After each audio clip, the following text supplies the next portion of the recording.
What's up, QAA listeners? The fun games have begun. I found a way to connect to the internet. I'm sorry, boy. Welcome, listener, to Chapter 233 of the QAnon Anonymous podcast, the Perception Management episode. As always, we are your hosts, Julian Field, Liv Agar, and Travis View. This week, we are diving into the concept of disinformation here in the United States. Specifically, we'll be examining how government organizations, including the Pentagon and various intelligence agencies, are rapidly building infrastructure with the stated purpose of identifying and combating their definition of disinformation. Our guest is Ken Klippenstein, a journalist for the Intercept who's written a series of articles on various aspects of this really cool phenomenon happening here. So Ken, welcome back to the podcast. Obviously not your first time. Great to be back, guys. So before we jump into all of that, I hear Travis has some QAnon news for us. Yeah, some really exciting stuff. So newly released documents from the FBI provides us with some new information about how that agency looked into QAnon. The documents were obtained by the privately run declassified document repository, the Black Vault, through a FOIA request. The FBI said that they had 43 pages that were relevant to the request, but only 19 were released. And the rest were withheld supposedly because they pertain to records or information that were compiled for law enforcement purposes, the release of which could reasonably be expected to interfere with enforcement proceedings. First of all, I find it a little hard to believe that the FBI only has 43 pages of documents about QAnon. I feel like I have more pages on QAnon. Yeah, I have way more pages than 43.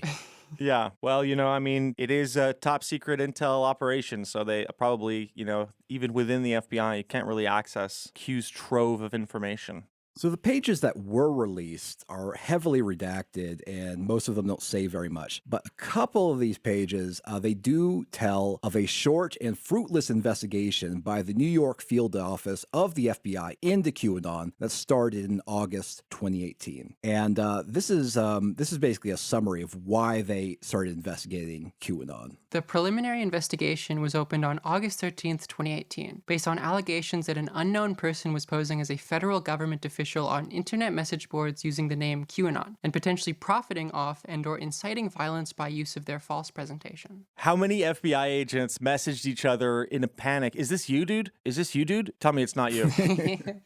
So apparently, that's what they're looking. They're looking to seeing whether or not this violates, basically impersonating a federal officer and then using that impersonation to incite violence or make money. So this preliminary investigation was closed in January of 2019 after just 5 months. The document that details the closing of the investigation says this. FBI New York attempted to identify the persons behind the online persona QAnon by subpoenaing redacted.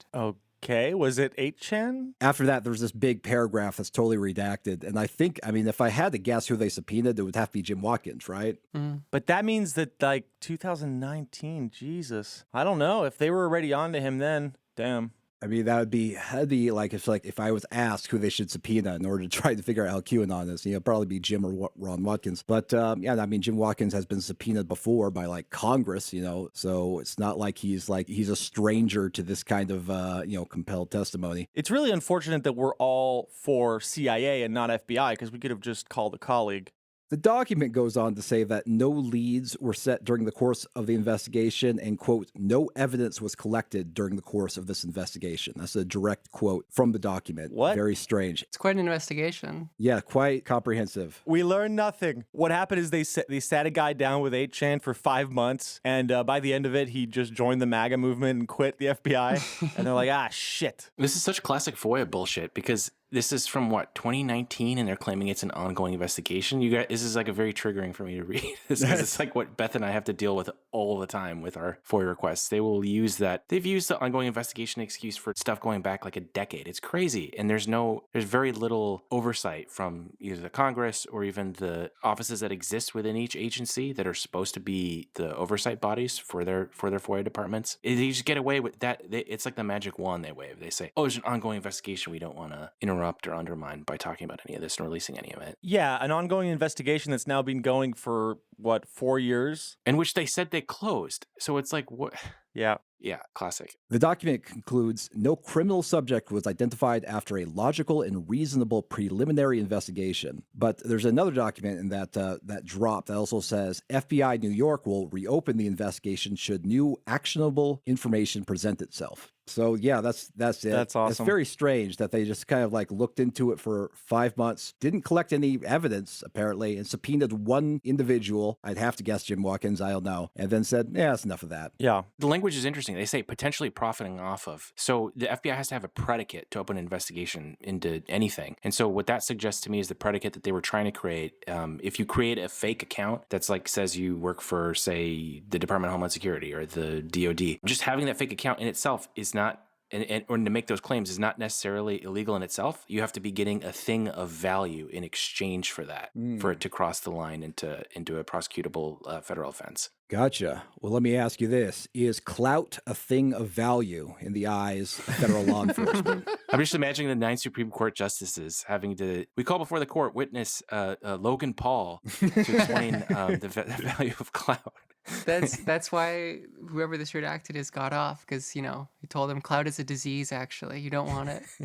It's a curse. It's like the ring in Lord of the Rings. You think it's helping you, but it just brings the wraiths about. So, Ken, you're really familiar with FOIA. I mean, is there any way to potentially FOIA them to get that redacted to be unredacted?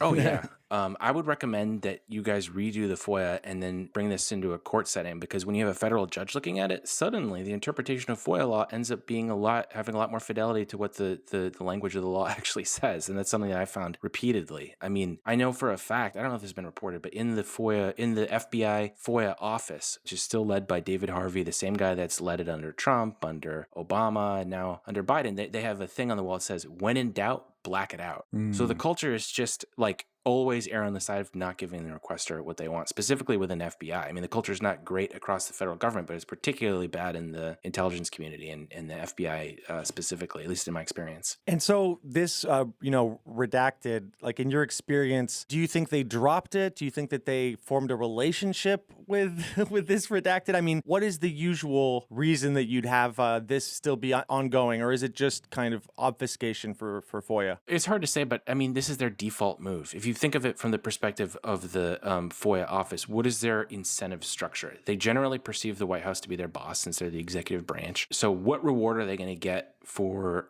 responding to FOIAs faithfully and in good faith and trying to release as much as they can, versus what is the punishment if they release something that embarrasses the White House? And if, say, there's a gray area thing and they could have interpreted it another way, I mean, there's just very little incentive for them to, carry out FOIA in the way that it was intended to be carried out. And if you look at the legal mechanisms, you can file an appeal for it, but the appeal goes to a body within the same agency that's making the decision. So it's limited. It's very limited what the appeal mechanism is. And then the only other place you can take it to is the courts, which is, in my experience, significantly better. I mean, I've never had a case where you take someone to court and the judge doesn't find, look, guys, give them a little bit more kind of thing. I've never found it to be where the judge is like, yep, this is a reasonable interpretation. You're not getting any more. Almost every time it's that they're deciding far too conservatively, the FOIA office. Yeah, this is very frustrating because a big unanswered question is the degree to which the government was looking into or was aware of QAnon during the years it was most active. And we know that they were interested in it more than what was revealed in these documents. For example, we know that the Phoenix field office of the FBI, they released an intelligence bulletin to law enforcement about the threat of conspiracy theory-driven extremism, and then talked about QAnon and Pizzagate. Why exactly was that big concern at the time? What intelligence did they have internally to make them so concerned that they thought they would have to release this intelligence bulletin to warn about it? I also know that, for example, the Secret Service has some documents related to QAnon, because I tried, it was my first ever FOIA request back in 2018, and they basically told me the same thing. It says we're not going to give you anything because of ongoing investigation or whatever. So there's lots of documents that are still hidden, within the federal government about what they were talking about or thinking about or concerned about QAnon. We just know none of it. Well, I'm just glad that they're using logical and reasonable approaches. So they've clearly been talking to Ben Shapiro. Yeah, exactly. We owned the investigation with logic and reason. That's one of the most astonishing features of the intelligence community. One of the most frustrating parts of it to me is how much everyone thinks it's Jason Bourne when it's much more burn after reading. Like a big source of information for me when I want to find out what's going on in the intelligence community is people they bring in to consult, to explain things that you would think they would be able to find through the open record. I would not be surprised at all if their knowledge of QAnon is coming from folks like you that they bring in to tell them like what the heck is going on, because their appreciation for like irony and sarcasm and internet culture. And I know a lot of, Bureau agents, and I don't mean to suggest they're dumb. It's just not the waters that they swim in. And so they're deeply unfamiliar with it. And so, when they're doing counterterror stuff or whatever, they'll bring in guys to explain things. And they're kind of at the mercy of the competence of whoever it is that they've brought in to explain stuff. I mean, a huge conduit for information to the Bureau is what's called confidential human sources, CHSs. And so, these can vary enormously in quality because there's such weak oversight of them, checking to see if what they're telling them is true. If, and if they have a criminal background themselves, they might have different motives in what they're telling them. So in a lot of these cases, they just recruit someone who they've found guilty of a crime, and then they're completely at the mercy of whatever picture of the world that CHS paints for them. And if they hail from QAnon world, you can imagine what that picture might be. What are the likelihoods that this subpoenaed, redacted person is a specialist? Or does it sound in the language like this is somebody they would be kind of suspecting of the, alleged crime? It's really hard to say. But I can tell you with pretty strong confidence that the FBI doesn't acquire specialty and knowledge of things until they're safely have been around for like 5 or 10 years at the very least. And one of the biggest problems after 9/11 was just finding Arab linguists to understand what the hell is going on in the Middle East. I mean, you can't overstate how stuck they are in whatever the frame was. I mean, the biggest shift during the global war on terror was having to move the old timers from this Cold War era frame where they had all of these Russian linguists that had expertise in that domain, and then just updating that framework, because fighting, non-state actor terror groups is much different than conflict in the gray zone with a nation state. And so I guarantee you that meeting this problem of these, conspiracy theories was something that is probably still ongoing in terms of their being able to structure things to understand them. So there's a high likelihood maybe that the FBI, really, really old, out of touch guy was like, I'm confused by this. I don't understand what's going on. And then they just kind of moved on. Exactly. Yep. Yeah, because if you go on the chans, like, I don't think you're going to find much logical, reasonable stuff. So he's like, listen, I used logic and reason, and it led me to ignoring everything I found there. Any potential evidence collected is antithetical to my logical and reasonable method. I do have dank memes, though, a huge stash now.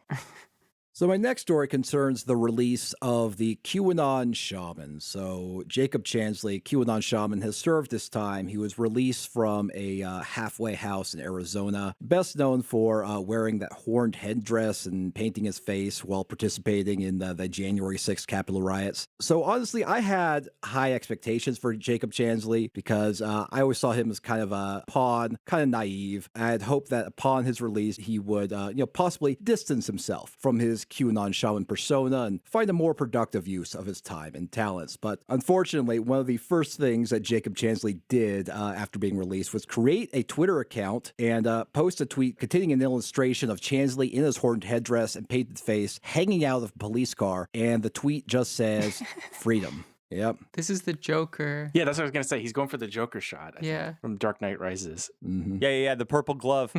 I have to say, Travis, if you had sat for a beer with Jacob, I think your hopes would have been much lower of him changing, his entire thought structure. I don't know. I always thought it's like, man, this guy, it's like you can live in, LARPville for a long time, but then once you run into serious consequences, you have to do a little bit of time. You have to, be in a federal prison for a bit. I imagine that might help someone snap into something more closer to reality, but did not happen. Also, Jacob Chansley's Twitter account is America Shaman, so I'm a rube for ever having hope in him. I'll say that.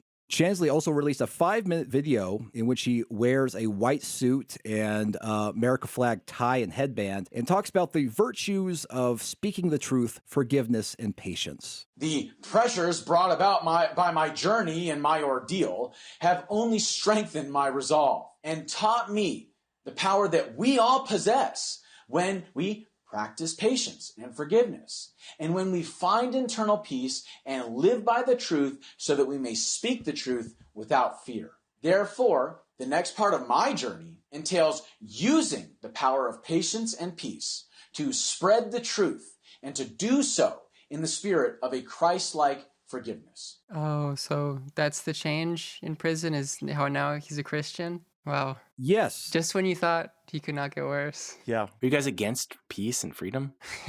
He's in front of a giant dream catcher that has like a kind of central painting of a Native American, and he's wearing a full white suit with a t-shirt and tie adorned by the American flag. So this is another surreal image from our age that will be impossible to explain to, generations to come. I think what's gone on here is like based on his previous like kind of internet presence before he got like viral, he clearly wanted to be like an influencer of sorts. He wanted people to like pay attention to him. So he gets all this attention, but like he's in prison, like he's in jail, he can't take advantage of it. And now, so he's finally out. He's like, well, I have to post. People are going to look at my posts. Is he doing the Jordan Peterson like self-help thing? Like, is that what the angle is? He kind of is into that. Like the spiritualism stuff is like he'll connect it to his own life and how he like felt better now that he became a shaman, and other people can, do shamanism and also feel better by taking ayahuasca, etc. Yeah. So I think there's definitely a self-help component here. I mean, he always was into Jesus. It's just that he would like mention that Jesus was the first shaman and has a rainbow body and talk about like the Tibetan, Book of the Dead and stuff. And I don't know if he called himself a Christian though. I think that might be new. Yeah, no, I don't know about that. I think that at this point he's figured out, hey, listen, they don't relate as much to the other stuff. I think we're going to need to say that Jesus is here, and I'm going to be doing it just like him. Yeah, he's knowing his audience. So that is it for QAnon news. Quite some developments, which we will continue to track. But I wanted to get back to this disinformation because, of course, the FBI and other agencies are doing their best to help us understand information, what is wrong, what is right. And Ken, in October of last year, you co-authored an article with Lee Fong entitled "Truth Cops: Leaked Documents Outline DHS's Plans to Police Disinformation." In it, you detailed the failed launch of the Disinformation Governance Board by the Department of Homeland Security. So can you explain to us what happened there? Yeah, so at the time, I remember there was this very kind of partisan discourse around what was going on with the Disinformation Governance Board. There were all these kind of like right-wing opinion people kind of dancing in the end zone, being like, we shut it down because listen to this Orwellian titled thing. But, after we made fun of it, then they had to retreat with their tail between their legs and shut it down. But what I knew from, the folks that I know in DHS is that was one of like close to half a dozen counter disinformation efforts. And I was sort of becoming annoyed at how superficial the coverage of it was. So I had provided to me a leaked copy of what's called the Department of Homeland Security Quadrennial Review. It's like once every 4 years. It's this big strategy document that they put out describing what their goals are it's like long term, like what are we going to do over the next decade kind of thing. And in that document, it talked about what's called the Misinformation, Disinformation, and Malinformation Team, MDM team for short. That's one of these half dozen agencies that were designed to kind of liaise with these social media companies. And I never used the word censorship in the article because I think it's a little more subtle than that. So I want to be clear, at no point is the government going in there and plucking out, a tweet or a post or anything like that. But what they do is they're notifying these social media companies of what they think,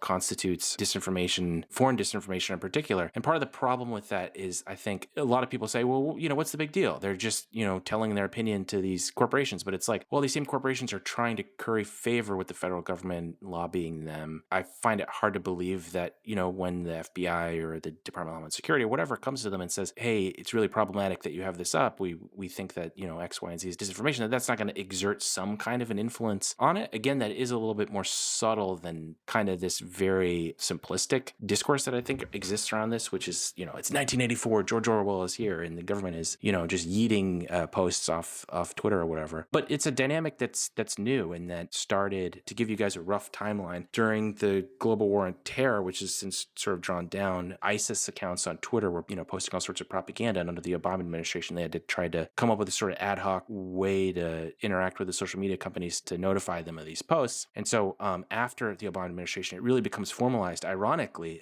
during the Trump administration. The reason I say ironically is because, again, the discourse around this just flattens everything and tries to make it into this, it's the Biden and the Democrats. And it's not really accurate to say it's a completely Trump phenomenon either. It's more of like a national security phenomenon that's happened steadily under both parties and under, all three administrations. And I honestly haven't seen much variation depending on the letter next to the name of the person in the White House. But what that article really detailed, I think, is just Department of Homeland Security's efforts under what's called the misinformation, disinformation, malinformation. Misinformation being information that's unintentionally inaccurate, disinformation being intentionally inaccurate, and malinformation is kind of squishy. And really, that's why I think that there are, civil liberties concerns that people should kind of talk through just so that we have clear definitions about what any of this stuff means. So malinformation is the idea that information is true, but it's out of context. And then at that point, that makes me a little nervous because it's kind of like, well, the federal government is not only determining what they think is falsehoods and what isn't, but then what they think the appropriate context is. And so in these cases, the devil's really in the details. I would encourage people to look at a Inspector General. It's the watchdog within DHS. They did a report detailing all these different efforts within the different Homeland Security components to counter disinformation. And what they found is that it's poorly structured. They don't have clear definitions of what they're going at. And, we can have a debate about whether you want these things to exist or not. But as long as they do, there should be some kind of a organized, structured mechanism, agreed upon terms, and openness, I think, around. Because I don't think it's bad to have, the CDC put out a statement saying there's disinformation going on around about the vaccines or something. That's fine. But if they post it publicly, I think that's preferable to them kind of back channeling with these social media firms, which is really what DHS was doing and subsequent to this story, which I found all kinds of different national security agencies are doing. What I found out in the kind of later articles too is that DHS is considered to be maybe not the cool kid in the intelligence yard. Oh yeah, they're like junior varsity. These are like the kids that are trying to figure out how to do the really fancy operations going on are in the FBI and in the DoD. And so, I mean, would it be accurate to say that the government is, or certain intelligence agencies are seeking to shape public discourse about what's true and false? Totally, yeah. I mean, their argument is, we're just making suggestions and the social media companies can decide for themselves. But it's like, if you look through these social media companies, they're increasingly staffed by former intelligence and, national security officials. Again, they have a relationship with the government. They want very much for the government to stay out of their hair. You're looking at what's happening with TikTok, and that's a pretty clear signal to Silicon Valley, you don't play ball with us. This could happen to you. So, I think that raises some important questions that we should at least be discussing around how these things are responded to. And, I don't dispute that. It's like falsehoods circulating clearly can cause harm. I mean, classic one that we saw very vividly is falsehoods about the vaccine. Probably unthinkable numbers of people died because of that. So I'm not saying that disinformation is not a concern, but like the way in which the federal government responds to it, I think is really important. And the existence of a lot of these agencies, I just reported the existence of 2 that were never disclosed. So it's the fact that this stuff is happening privately and not in public that I think is of particular concern. A lot of those DHS agencies, I mean, they don't have public announcements or press releases accompanying not only their creation, but the decisions that they're making. And I think that led to a lot of the backlash when people started to learn about these things that were happening. It's like, why didn't the government, kind of like what we were talking about before, secrecy leads people to conclude the worst when I think often it's not necessarily something really malign that's going on, but it's the fact that it's not being done, out in the open that can really undermine their trust. And is there a meaningful difference in how this has been handled by the Trump and Biden administrations? Honestly, I don't think so. That's the biggest, that's the most subtle point that I think is hard to, whenever I do interviews about this, people are like, oh, is this a, Trump thing? Is this a Biden thing kind of thing? Honestly, it makes some difference. So for example, when you have someone like Trump in office and then there's a news cycle about the Disinformation Governance Board and Fox starts screeching about it, probably that's going to make a difference in terms of what their response is. But honestly, since so much of it is not happening publicly, that's one of the most horrifying things about covering the national security agencies is the extent to which the people in the White House don't even seem to know what's going on. And I don't mean to say that there's some intentional effort to undermine the White House, but they're just not paying attention. What they're paying attention to is the crisis thing that's on the front page of the newspapers, the debt ceiling, Ukraine, whatever the main order of the day is, and how much of this stuff just goes on autopilot, is run by the agencies themselves on autopilot and doesn't have input from either the Congress or the White House. Yeah, that'd be a funny way to sell Trump, right? It's like he's going to finally pay attention to the deep state.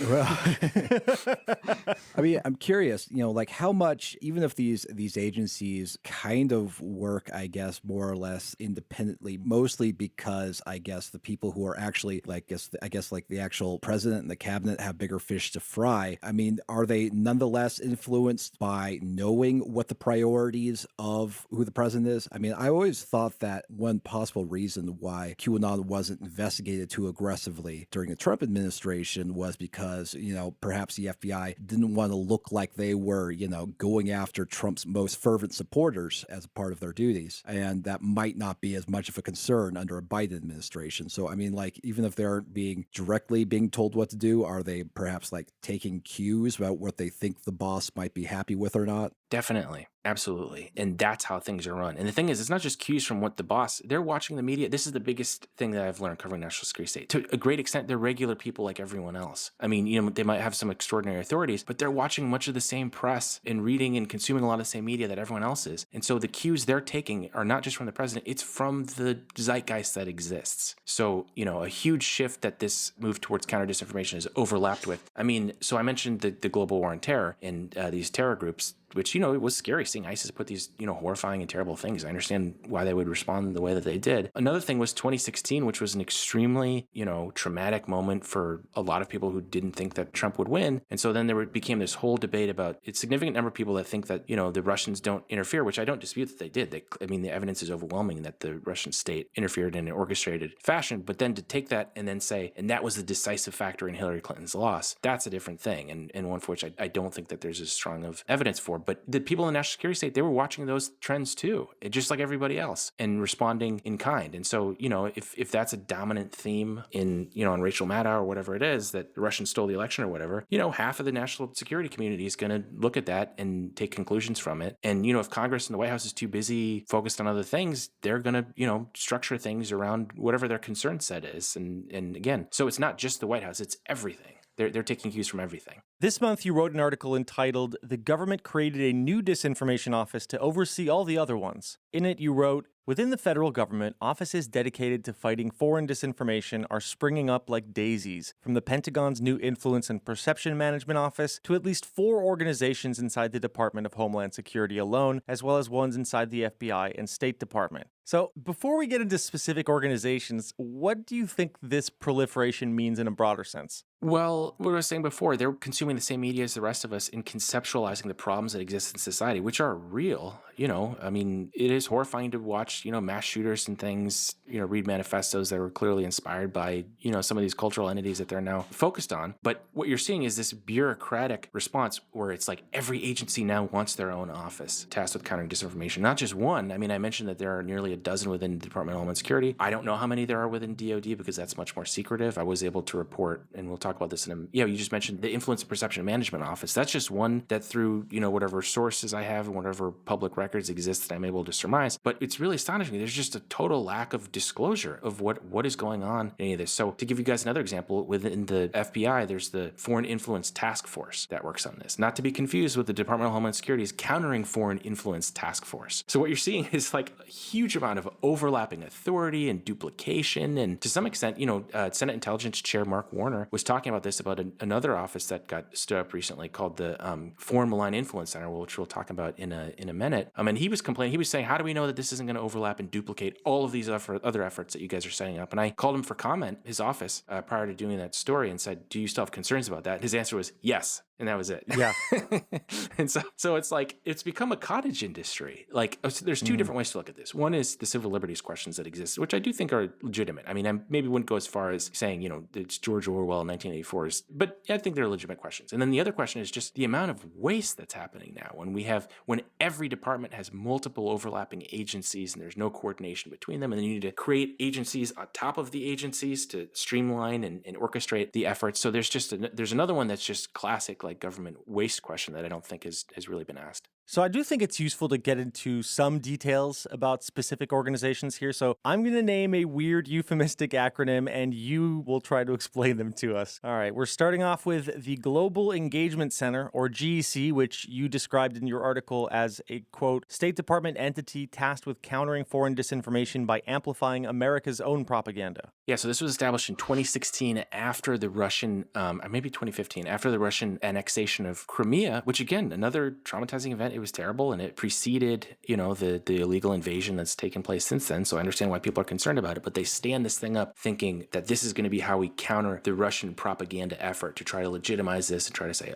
Ukraine isn't a real country. All real, like that is a real thing, and according to the intelligence community, it seems like the evidence is overwhelming for that. This was a huge orchestrated and globally pushed out narrative to try to persuade people that what the Russian state was doing was okay. And so that becomes the first thing under the State Department, whose work is diplomacy. So the idea is they call it, I was talking to a DOD official who was laughing. He's like, you're going to get some people in Washington mad at you for calling this propaganda. He's like, the proper word for that is actually public diplomacy. And so that's the euphemism they use for what the Global Engagement Center does. Not propaganda, when we do it, it's called public diplomacy. Yeah, it's funny. Actually, I'm kind of familiar with the Global Engagement Center only because it was referenced in a Q drop all the way back in 2018. There was a conspiracy theory that the GEC was basically paying $160 million total to American journalists in order to, basically promote the state line. There's no evidence for that. Well, the $160 million was apparently the total 2-year budget of the agency. But yeah, it is interesting. It was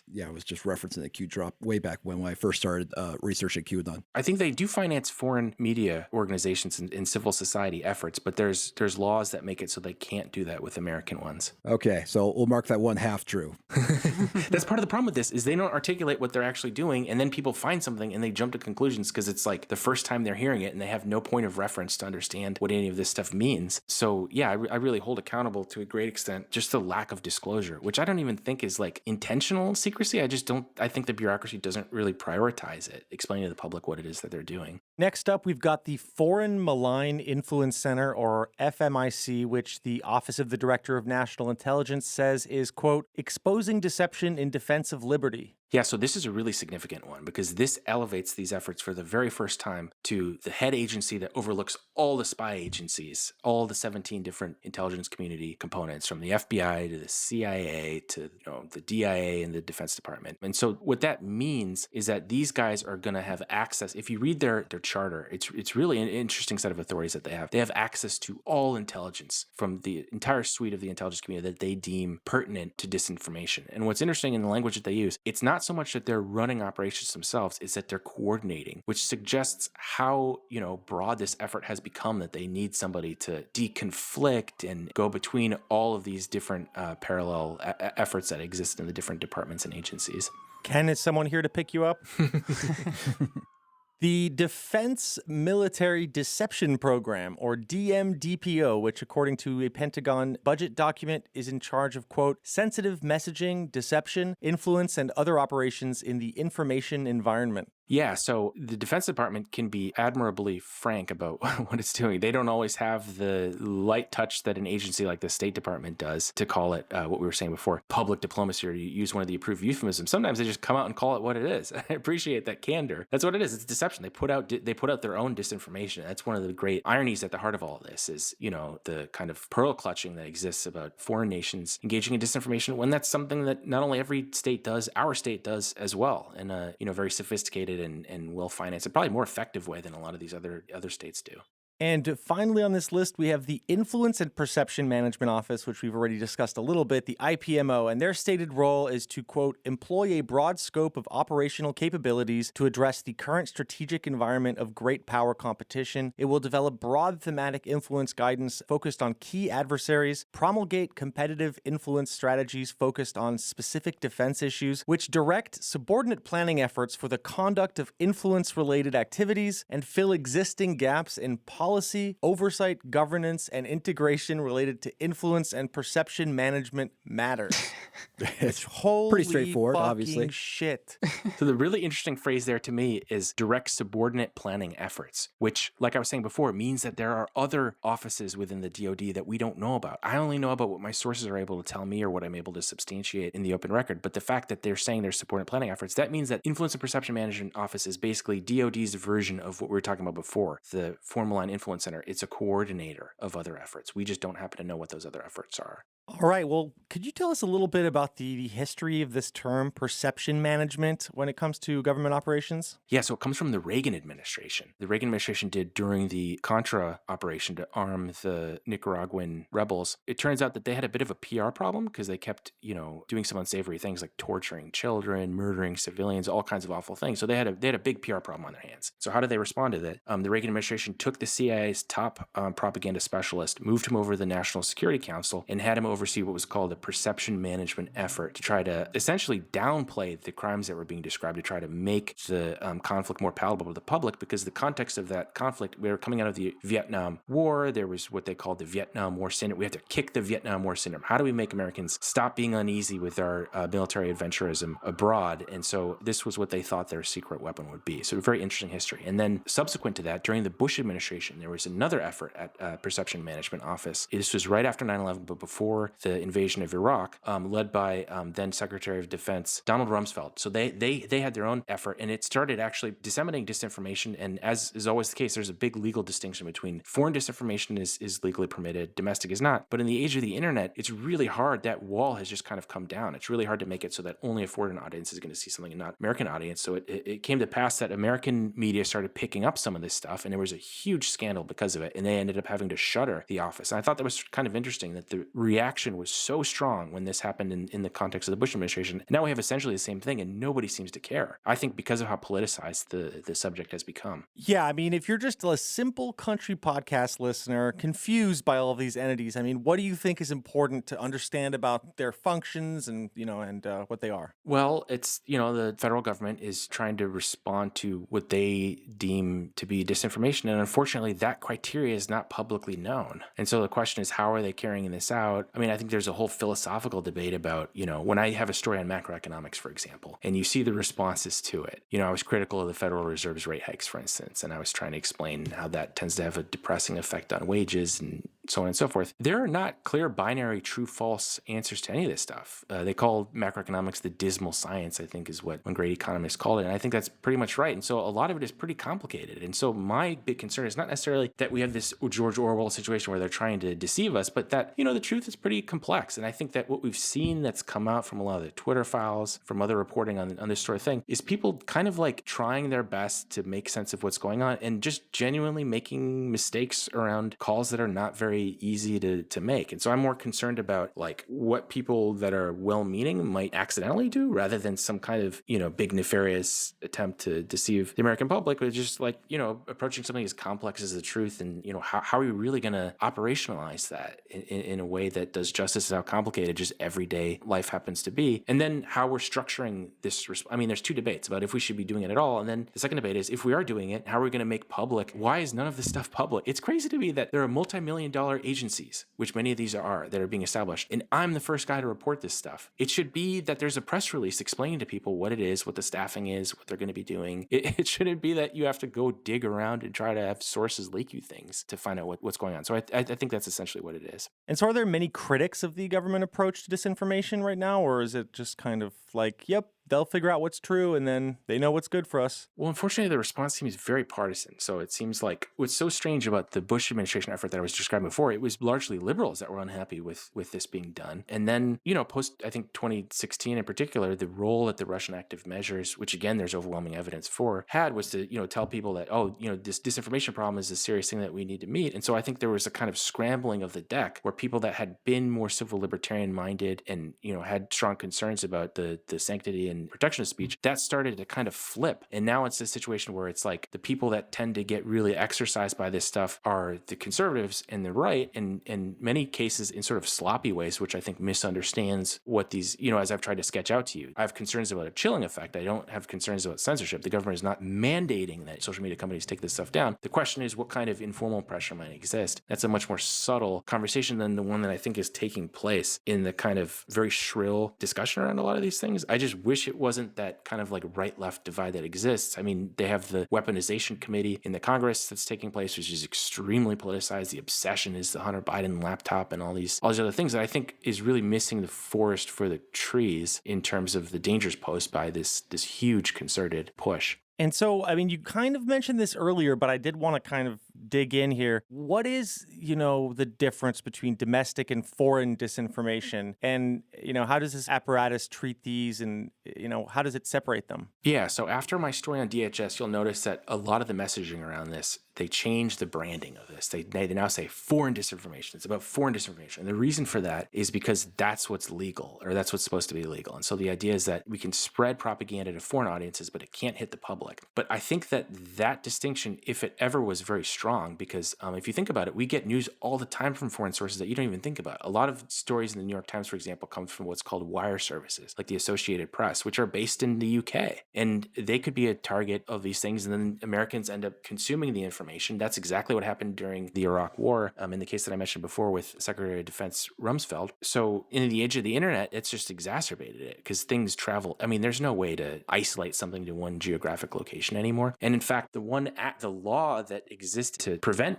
foreign disinformation from reaching American audiences, the Smith-Mundt Act, was updated several years ago in what's called the Smith-Mundt Modernization Act. And they basically came out and said, yeah, these distinctions don't mean much anymore because in the internet, everything's bouncing around everywhere. And instead of creating new systems to protect against these new dangers, they just threw their hands up and said, who cares? Not much we can do anymore. And to me, it's like that should be a cause for concern. And there's hardly been any discussion of any of this outside of the extremely partisan one that we've talked about. It's funny that I remember during the Church Committee, one of the big things that they were concerned about investigating was the fact that the CIA would plant disinformation, these foreign news services. And they were concerned that what's the difference between, you planting some sort of disinformation, some sort of foreign news outlet and making it to the United States where Americans believe it, or just doing it domestically. The end result is the same. And that was in the 70s when it was very easy for a regular American to get, for example, a newspaper from India or something like that. So,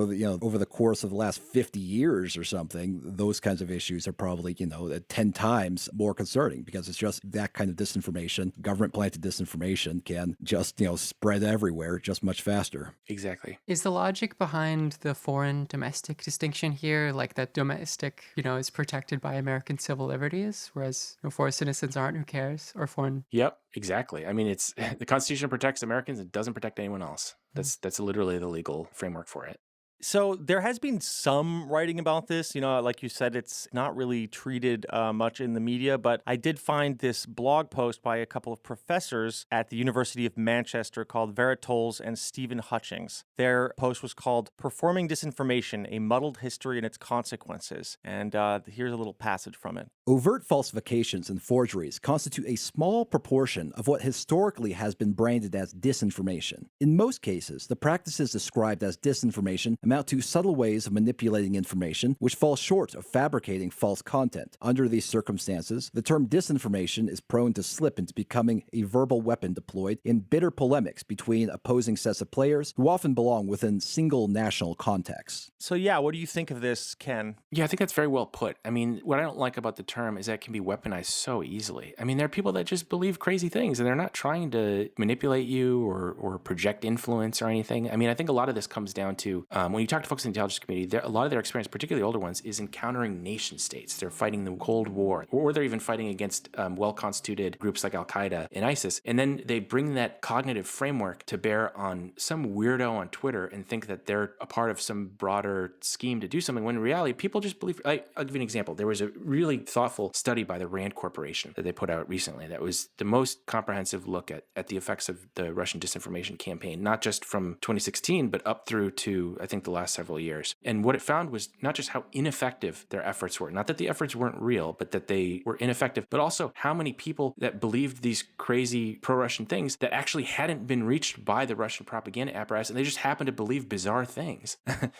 So it's I'm very nervous about the extent to which it can become weaponized. I mean, we had an example recently. I don't know if you guys read this article in Axios, but I was, trying to beat the drum and draw people's attention to the idea that inflation, which is a complex subject, and there are many different dimensions and causes, and I don't want to, simplify it to one single thing. But I thought, well, corporate profits are probably one driver of it. And to even suggest that was regarded as a conspiracy theory. Literally, there were experts, there were respected economists that were calling it conspiracy theory. Now it's basically taken for granted. That's a good example of a case in which trying to marginalize ideas that you don't like by labeling them disinformation, can have the effect of going beyond just protecting people from falsehoods and become a cudgel that you use to beat down, groups or ideologies or thoughts that you don't like. Yeah, I mean, you mentioned the Hunter Biden laptop, being a kind of sticky issue that conservatives or right-wingers are kind of obsessed with, but there is legitimate concern there since it appears that the information was not wrong. Right. And so what was the argument there, that the context was So the context, absent, and if you look at the emails, it honestly looks like the folks at Twitter, they remember what happened in 2016 with the Russian state orchestrated the hacking of these emails and dumped them everywhere. And so,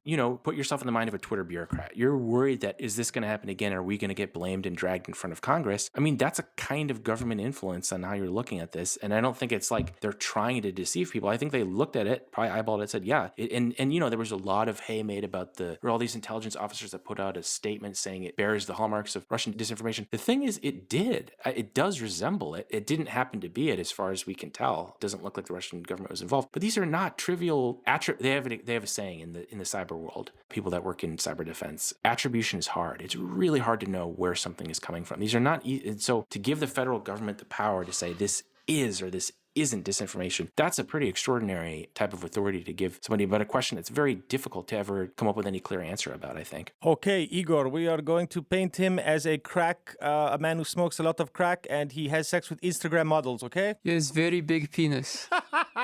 So what's really crazy about that letter that you mentioned, like 50 former senior intelligence officers, they signed a letter that said that the whole Hunter Biden laptop business, it said, quote, has all the classic earmarks of a Russian information operation. It didn't say disinformation. It said of a Russian information operation. And like, a foreign malicious operation can include true information. But that was published in Politico with the headline, Hunter Biden story is Russian disinfo, dozens of former intel officials say. So it was this thing where the letter would perhaps is like, possibly arguably true. It has all the hallmarks of a Russian information operation. Well, maybe it wasn't actually, but it sure seems like it. But then that gets laundered through the press as, this whole story is bullshit. Don't pay attention to it. Exactly. Yeah. The press has a lot of responsibility in all this, because if you look at the discourse around what people think was said by the intelligence agencies about Russia in 2016, and you actually go and read the intelligence community assessment, the various unclassified summaries that exist, people often have a wildly different idea of what was said. I'm not defending the intelligence agencies necessarily. Like, they get all sorts of things wrong all the time. But in that case, the media's encapsulation or summary of it doesn't always bear fidelity to what the source text is, and people don't have time to read the source text. I don't blame them. But yeah, the media is a huge problem in all of this, I think. I also wanted to briefly read from Guy Debord's prescient text, Comments on the Society of the Spectacle, which was written in 1988 about his 1967 piece, because I think that his definition of disinformation is relevant to the conversation, if only in a poetic way and maybe more. But Liv, could you read from this and try to explain if things get a little too complex for us? The term disinformation is openly employed by particular powers, or consequently, by people who hold fragments of economic or political authority in order to maintain what is established, and always in a counter-offensive role. I think this one is interesting. It also relates to, at some point, Debord notes that disinformation is a product of a kind of melding of what he says the diffuse and concentrated spectacle. So like concentrated is like the more kind of Soviet or like what we would say authoritarian or totalitarian model of truth, where there is like an institution that says this is what is correct. You are not allowed to question it. And the diffuses are more kind of 24-hour news cycle, very profit-driven information sphere, where like I think what we still have now is like some institutions of power that are, completely unaccountable and, affect public discourse based on the interests of a state, but they have to exist in accordance with these kind of, like news institutions, for instance. Mm-hmm. And so they can't decide like, this is true, you can't question it, but more can just kind of push down things that they don't really like. As I think Ken was mentioning before, there's like this contextualization of a thing. It's like, this is connected to all this, you should kind of discount this. It's always a counteroffensive role to kind of push against certain narratives that may not be beneficial. Yeah. Guy Debord continues. Whatever can oppose a single official truth must necessarily be disinformation emanating from hostile or at least rival powers, and would have been intentionally and malevolently falsified. So again, here there's a contextualization of like, that's disinformation. It's connected to this group. So you can like wholeheartedly kind of discount it. It's also, I think, related in some ways to the foreign domestic distinction here, that we always have to kind of bring it back to this threat that we have to deal with. And like even in liberal democratic societies, the state has a pretty solid control or capacity to affect or fight those forces. I think citizens in general are like, they're fighting against Russia. So like, that's good. I hope that they make sure that this foreign interference isn't happening. Yeah. Unlike the straightforward lie, disinformation must inevitably contain a degree of truth, but one deliberately manipulated by an artful enemy. This is what makes it so attractive to the defenders of the dominant society. Right, because essentially, I mean, the Hunter Biden laptop is kind of perfect here, right? It's like the idea of deliberate manipulation by an artful enemy becomes the story, and even if there is like a degree of truth to, what is being put out there, it doesn't really matter. You can, label it as disinformation. In the end, disinformation is the equivalent of what was represented in the 19th century language of social war as dangerous passions. It is all that is obscure and threatens to oppose the unprecedented happiness which we know this society offers to those who trust it, a happiness which greatly outweighs various insignificant risks and disappointments. And everyone who sees this happiness in the spectacle agrees that we should not grumble about its price. Everyone else is a disinformer. This one is super interesting. Yeah. Like, there is kind of an ideological project. I think this is like, he's also writing about kind of post-neoliberal consensus, end of the Cold War, where this ideological battle between capitalism and communism isn't really what affects politics, and the state more intervenes, or as opposed to things that kind of just break the idyllic image of what our society is, which is like, for instance, the relationship between the state news media agencies and the people, that it's democratic, that these institutions are accountable, and disinformation is a capacity to push people who are questioning that narrative away. Even in contexts, like, obviously there are contexts where disinformation is wrong, right? But as a tool, it can lump those obviously incorrect things in with some things that may contain some amount of truth, that hold some value, that question the faults, the cracks in these official narratives. And that's like, as like Ken said before, one of the worries about the fact that these institutions, a lot of them are like secret, unaccountable, undemocratic, isn't that, the things that they're saying are completely incorrect. It's that we don't want institutions that are undemocratic, etc., to be the ones who are able to make these decisions, to put pressure on the institutions that give us our information. Yeah, and in this last passage, Deball also seems to predict the rise of stuff like QAnon and COVID-19 conspiracy theories, which he calls unregulated disinformation. If occasionally a kind of unregulated disinformation threatens to appear in the service of particular interests temporarily in conflict and threatens to be believed, getting out of control and thus clashing with the concerted work of a less irresponsible disinformation, there is no reason to fear that the former involves other manipulators who are more subtle or more skilled. It is simply because disinformation now spreads in a world where there is no room for verification. Interesting. I feel like a part of this relates to like post-truth stuff as well, and the effect that the notion of disinformation, especially when it's kind of, controlled by these undemocratic, unaccountable institutions, creates. But I mean, I think that this is an interesting way to see disinformation as essentially a competition, right? A competition to establish a narrative. And the term disinformation really only arises when you are trying to kind of label someone else's attempts at, what is, it's hard to call fully propaganda. It's more this idea of shaping the truth, contextualizing it in ways that are relevant. And I think at the end of the day, that's something that, connects all of these dots is American interests, right? So the interests of the United States as a nation, as perceived by these people who are in these endless amounts of different, oftentimes, shattered into small pieces, agencies and kind of units that are trying to counter this, is that, like you said, the Constitution protects Americans, it does not protect other people. So even if you were like a kind of, I suppose, non-nefarious person that is dealing with disinformation and countering it, the best you're going to do is promote American national interests, right? Because that is kind of the limits of the purview. Yeah. So, I mean, considering the expansion of all these anti-disinformation efforts, Ken, I think it's important to ask how big of a role disinformation plays in political and social outcomes here in the United States. You mentioned the Rand Corporation thing, but I'm thinking of like the last few general elections, the midterm elections, are we being swayed by these, kind of shadowy enemies that are crafting this stuff and pushing it to us? The evidence suggests not. I mentioned the Rand Corporation study before, and that found that, there was some influence around the margins, but not enough to swing the broader election. This reminds me of a conversation we're having with an FBI counterintelligence agent who his whole career is countering foreign influence, of which this disinformation stuff was supposed to be important because it's supposed to be part of foreign influence. He made a very interesting point. He said, when I'm looking at foreign influence, disinformation is a vanishingly small portion of how these nation states are advancing their interests. He says, one of the major things I'm concerned about is basically the essence of capitalism, which is you go to Silicon Valley, for instance. Chinese government, Russian oligarchs, they are throwing vast sums of money around these startup startup space is to control where investment is going,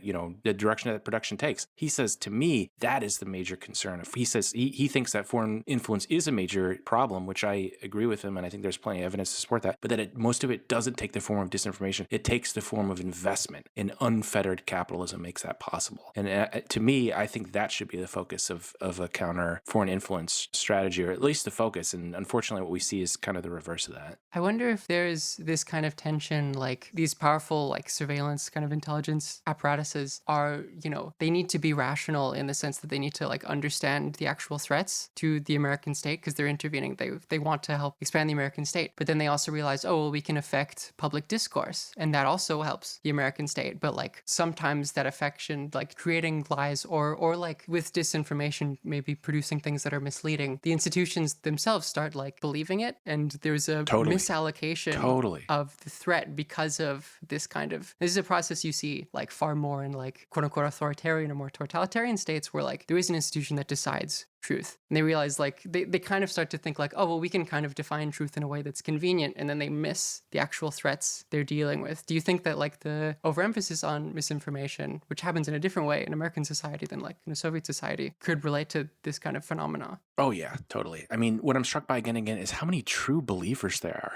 The number of cynics in these agencies is a lot smaller than I thought before when I was a reporter. How many people are trying, you guys ever read The Quiet American? It's like the most dangerous thing is the guy that really believes what he's doing rather than the person who cynically realizes, oh, I don't want to go too far and cause too many problems. Looking at all this, I really think we find ourselves in the global war on terror is ending. I think there's a huge economic component to what's happening. I talked to a CIA officer who was involved in the investigation of Russian influence in 2016. So very central to all this stuff. And I asked him what he was doing since then because he left for various personal reasons, not against the agency's work. And he said, I'm trying to find work, but all I can find is this disinformation contract stuff. And I was like, what do you mean? He's like, well, that's literally all there is. And this is dumb. This is a fucking waste of time. I want to be focused on real things that are really causing problems for the country. And I thought that just spoke to like how much money they're dumping into this thing, which I think, again, the war on terror is drawing to a close. And, there are a ton of contractors and lots of money involved in this. Are they just going to take their ball home and say, all right, we're done. I'll find another job. No, they want to still have work. And so this is the new meal ticket that they've been able to find, I think. That is also interesting because it seems like a lot of the true believers, I would assume, are like affected by like news cycles, the kind of like... Exactly. That's a terrifying reality, is like they're influenced by all the same stuff that everyone else is. In a way, it's scarier than if they had their own secret cabal that could decide on things. Because the reality is, I love that Alan Moore expression. He says, the reality is the world is rudderless. There is no one guy making decisions. It's just chaos. It's the aggregate of all of the narratives, the cacophony of voices that are going on at the same time. Right. Klippenstein revealed as a Discordian. Yeah. Right. Like it's not the 1984 thing, the central institution. It's Ken, I'm curious. Suppose there was a person, he was, a good family man, but he was stuck hosting a podcast with some foreign national. He was looking for an exit, and he would instead start a firm called, Strain Disinformation Analysis LLC. And perhaps you'd get some lucrative contracts with the federal government by doing that, hypothetically. I might. It depends on if there's a finder's fee for this for the person that helps this individual. But in that case, I'd definitely look into it. Okay, guys, I'm lost what you guys are talking about, but let's just keep this talk to after we record, please. So, I mean, to kind of cap all of this off, I mean, one of the big worries, and, we keep mentioning, 1994, the surveillance state, is that we are being listened to, we are being watched, all of this data is constantly being gathered about us, and it can be, called up to kind of victimize us if the state deems us a threat, right? But in the past, or at least in the recent past, there's been an issue of too much information, right?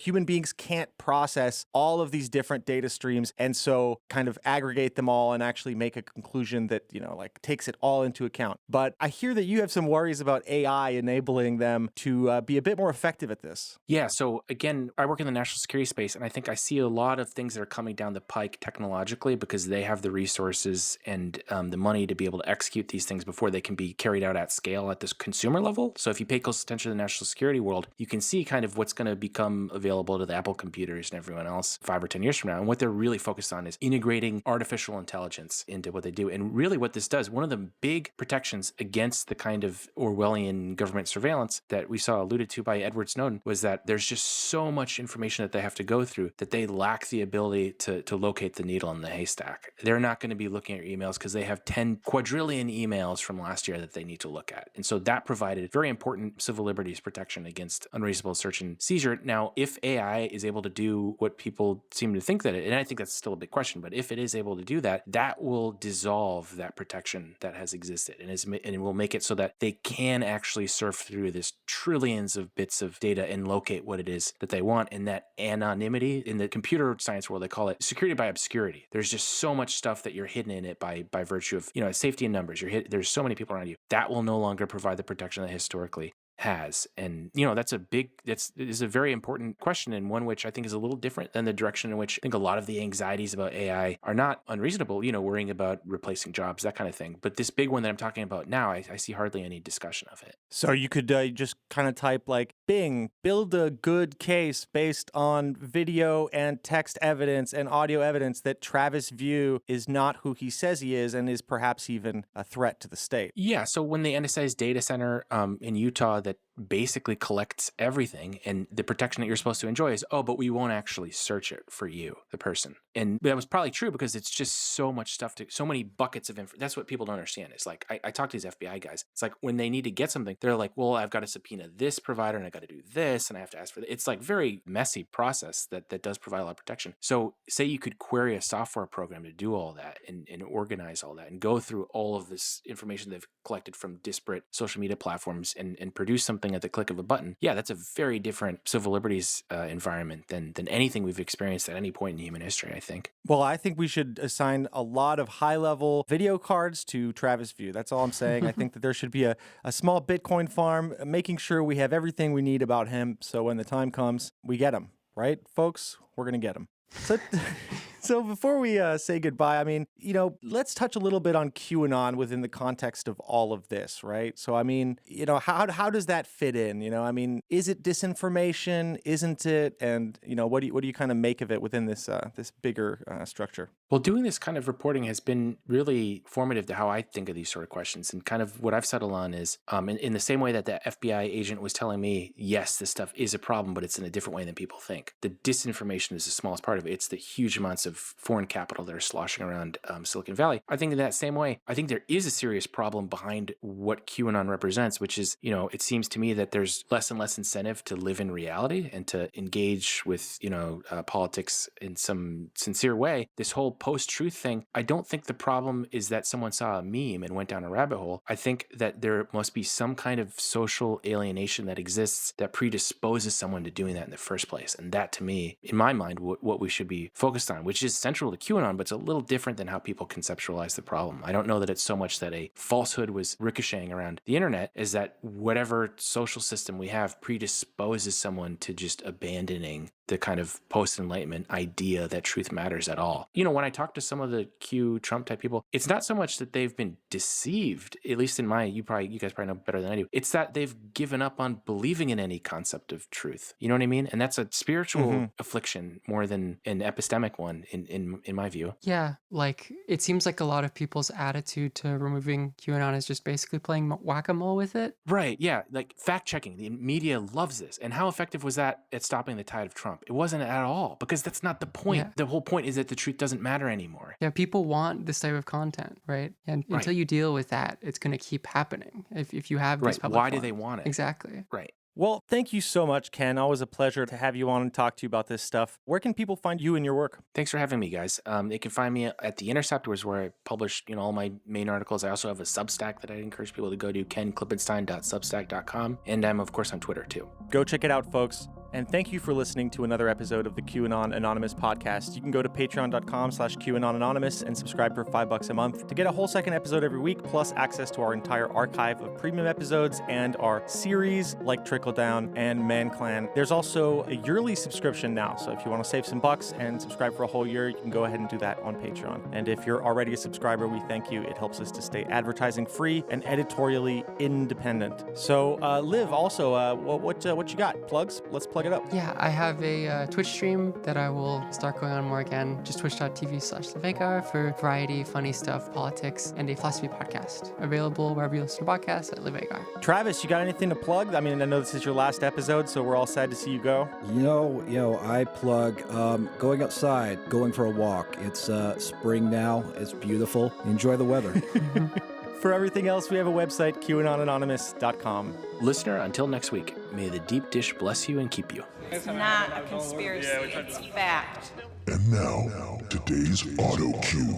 Information laundering is really quite ferocious. It's when a huckster takes some lies and makes them sound precocious by saying them in Congress or a mainstream outlet. So, disinformation's origins are slightly less atrocious. It's how you hide a little lie. It's how you hide a little lie. It's how you hide a little lie. When Rudy Giuliani shared bad intel from Ukraine, or when TikTok influencers say COVID can cause pain. They're laundering disinfo, and we really should take note and not support their lies with our wallet, voice, or vote.